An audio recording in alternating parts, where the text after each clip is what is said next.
Ukaž to. Už jsem to ukázal. Takhle prostě jak jsou tady ty černý hovna. Do píče. Tohle je ono.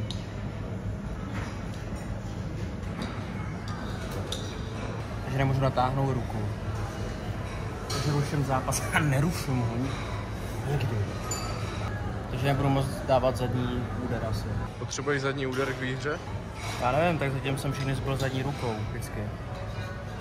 Budu se muset naučit dát přední v tomhle zápase.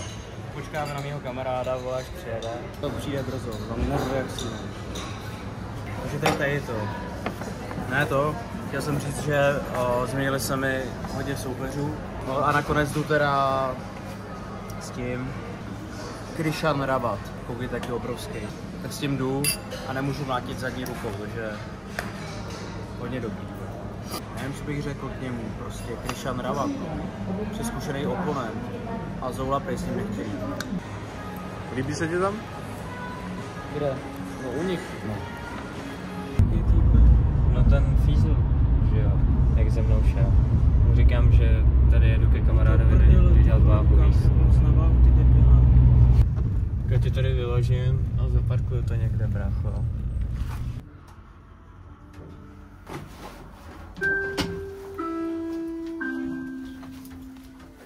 Press 4.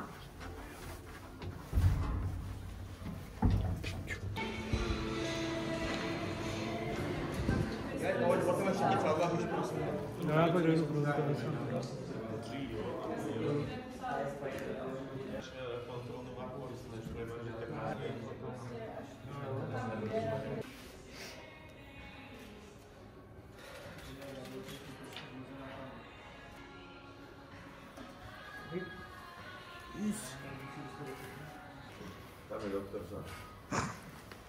Doktor is čeká. Jaký slova? Jdu na panu doktora, no. Zase? Jsem tím známej, vole, v nemocnicích. Tričko. Ne, sedni si v pohodě. Dobré. Krásný. Dobré. Takže se tě napíchnu tady, jednou tě nechal skápnout tady i s tím, víš, s magnéskem. Jako tady, nebo co? No, a pak nechal. Můžeme. Se tě napíchnu tady. Tady je kamera, takové jsme na tebe šli.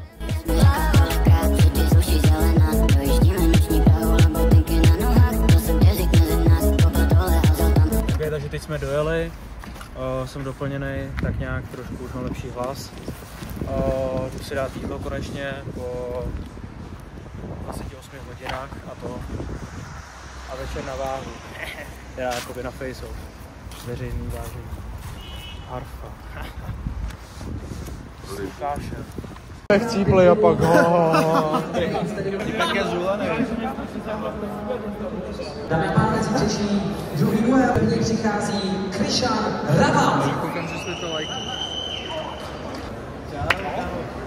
Zápasová váha 65,7 kg. Matěj Vál. Matěj Vál.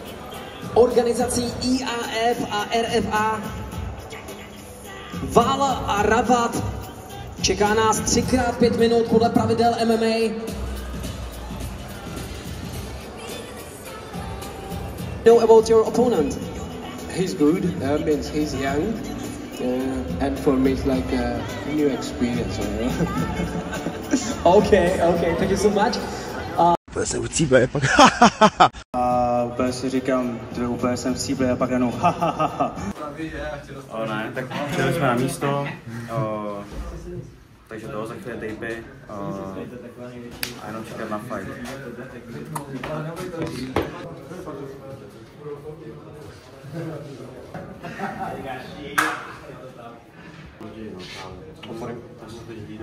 No jasné.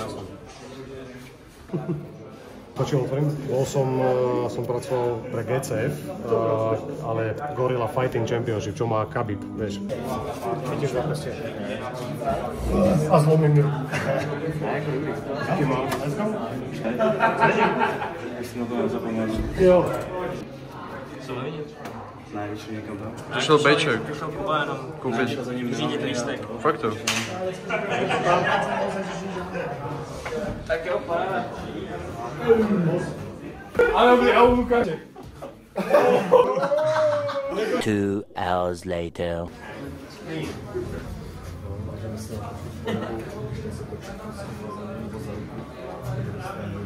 Dynamicky, opravdu žádný.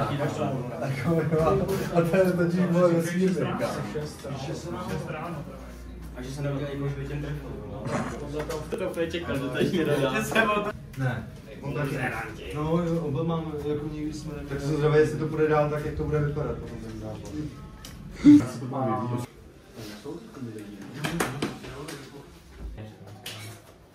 Něco málo natrefoval, ale vždycky to šlo, že to bylo prostě spojoval, že opak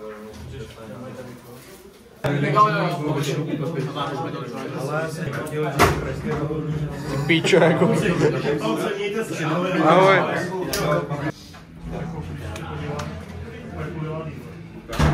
Amatéři, skurvený. Jsem byl v prdeli a pak jenom ha. Tyhle to, jsem dělal váhu, jsem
Zápal Gym a Českou republiku Matěj!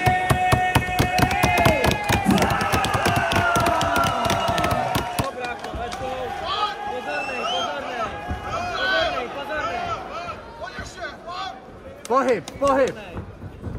A do strany. Do strany.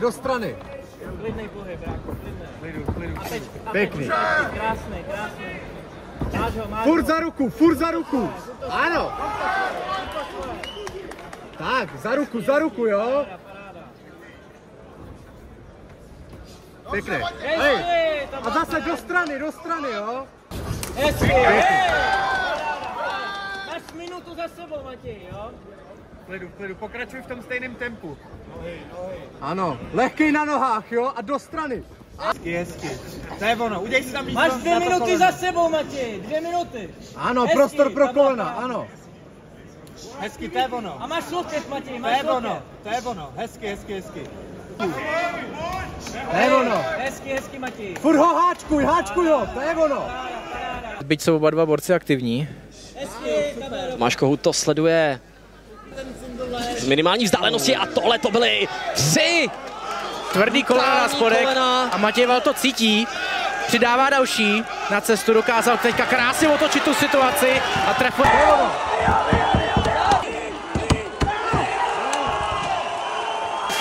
Matěj Val dokázal tam ty kolena prosadit 3, 4 na ten spodek v tom klinči u pletiva.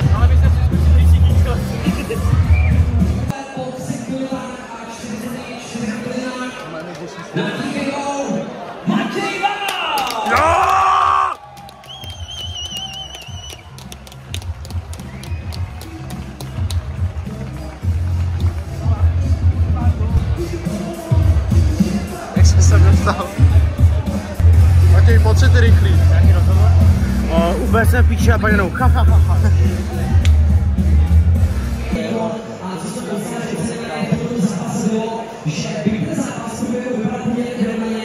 Si připsal svou 4.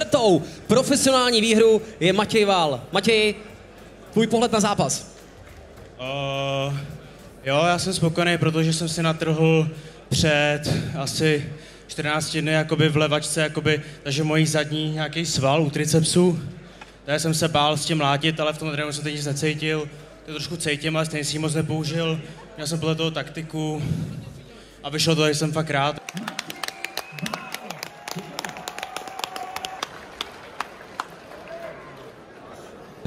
Jsme tady měli Matěje Vala, který to má v MMA 4-0 a chodí taky 660. Nebyl by to pro tebe zajímavý soupeř? Jo, tak nějak už se o tom bavíme delší dobu a já bych to viděl na to Kladno o titul, no. Jestli do toho půjde. Chlapcovi. Zabil. Tak jo, ready. OK, takže máme po zápase. První kolo TKO, pustil jsem mu tam všechno pod plnou. Mě řekli na začátku 3-1 a říkám, tak to ne, kurva. Jsem to chtěl v základní kole, když by špatně skore, tak jsem se nasral. Já už 4-0, ale 3-1 do prdele doma. Je to doma, kurva, to je všechno. 4-0.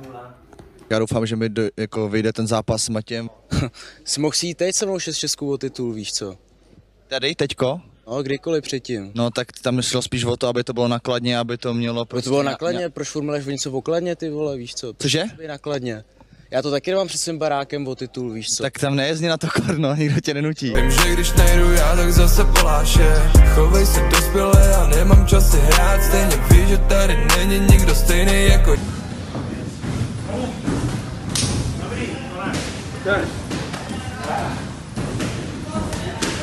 Dobrý den. A dneska měli kluci poslední trénink před svým zápasem, takže úplně tam přijel ten zápas jenom úplně takhle a hra na soupeře úplně jakože nevyhraješ. Spotil jsem se jak svině, protože dělám váhu na další zápas, kde půjdu asi sezónou na Kladnu. Jsme na místě, jsme v Plzni na souboj Totánů, je to teda amatérský zápas, máme tu 3 želízka, takže Lukáš Bočkaj, potom tu máme 2 bráchy, Ibra a Turpa. Ibra jde teda K1 a ostatní mají normálně v MMA, takže to bude vezúročit, jdem vyhrát.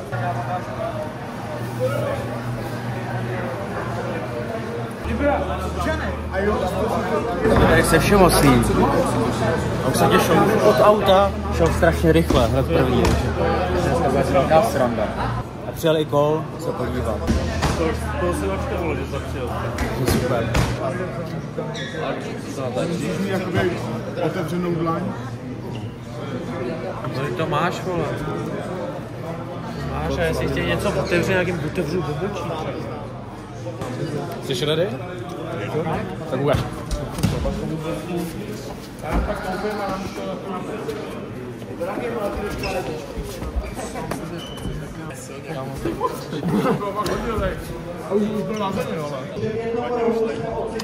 Lukáš Bočkaj! As long as you live, I want you to take a moment.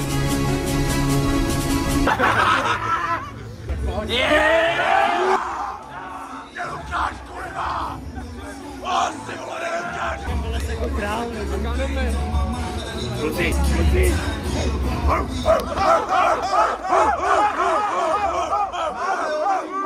Lukáš Bočkaj!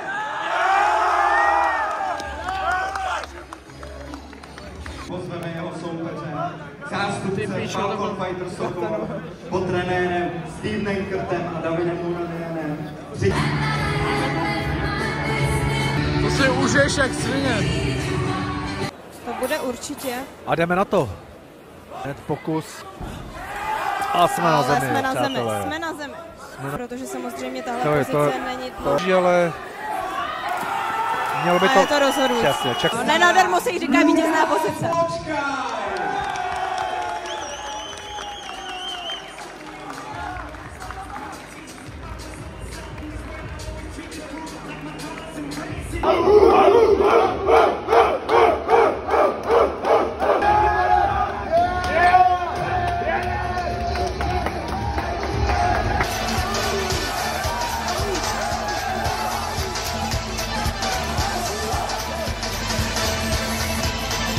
Máme ho v ringu. Turpa Alpa.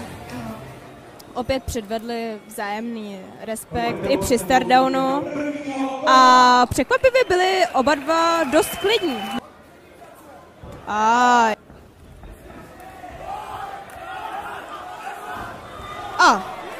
Tak to byla dobrá otočka, protože nekusil dostat dolů Alexandru, ale ten se okamžitě otočil a snažil se převzít. Hezký. Ale bylo tvrdý. Nepříjemný ukouznutí, z který krásný zápas. A máme to tady. Je to tady, je to dobře, kluci jsou mladí, přesně ještě tak, budou zápasit. Pěkný výměny. Takže předvedl moc pěkný výkon. I Borec.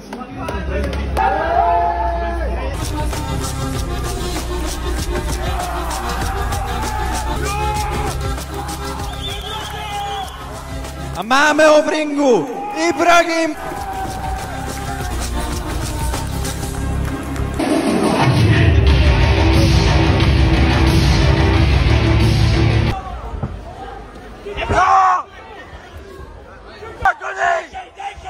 Skončil remízou.